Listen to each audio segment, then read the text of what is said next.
بسم اللہ الرحمن الرحیم۔ دوستو آج ہم جانیں گے شریعت میں دیور سے پردے کے تعلق سے کیا حکم ہے۔ تو دوستو آپ صلی اللہ علیہ وسلم نے ارشاد فرمایا، اجنبی غیر محرم عورتوں کے پاس جانے سے بچو۔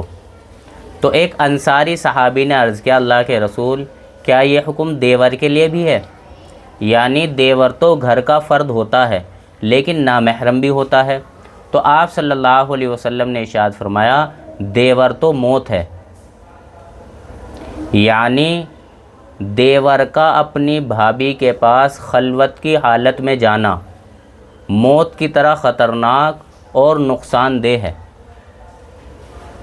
یعنی جتنا موت سے ڈرا جاتا ہے اتنا ہی دیور اور جیٹھ سے بھی ڈرا جائے۔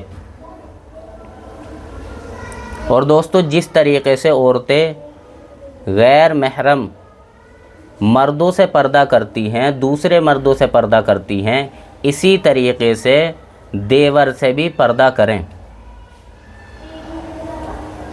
اور اگر گھر والے سارے ایک ساتھ رہتے ہیں تو دوستو اب ایک ساتھ رہنے کا مطلب یہ نہیں ہے کہ پردے کا حکم ختم ہو جاتا ہے، نہیں، پردے کا حکم تب بھی برقرار رہتا ہے۔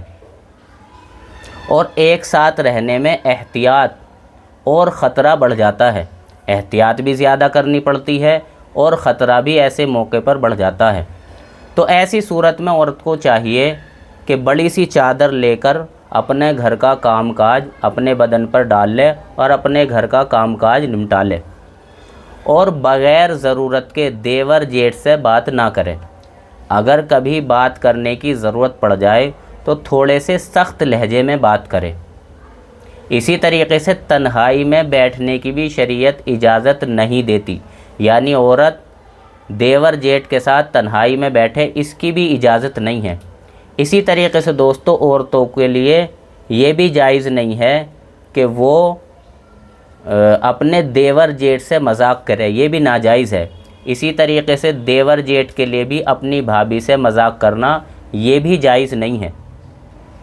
اور دوستو اسی طریقے سے بات سمجھیں کہ اگر کبھی گھر کے سارے فرد اکٹھے ہوں، یعنی کبھی کھانا کھانے کے لیے ایک ساتھ جمع ہوں یا اسی طریقے سے کچھ بات کرنے کے لیے جمع ہوں، تو گھر والوں کو چاہیے کہ مرد حضرات الگ جمع ہوں اور عورتیں الگ جمع ہوں، ایک ساتھ بھی جمع نہ ہو تاکہ اختلاط نہ ہو۔ اسی طریقے سے دوستو مرد حضرات کو چاہیے کہ جب گھر کے اندر آئیں تو بغیر اجازت کے، بغیر اطلاع کے گھر کے اندر داخل نہ ہوں، کنڈی بجا دیں یا کھانس دیں، اس طریقے سے گھر کے اندر داخل ہوں تاکہ گھر میں بے پردگی نہ ہو۔ تو دوستو یہ بات سمجھیں کہ جس طریقے سے اور مردوں سے پردہ کرنے کا حکم ہے شریعت میں، اسی طریقے سے عورت کو دیور اور جیٹھ سے بھی پردہ کرنے کا حکم ہے۔ اللہ تعالیٰ صحیح سمجھ کی توفیق نصیب فرمائے۔ وآخر دعوانا الحمد للہ رب العالمین۔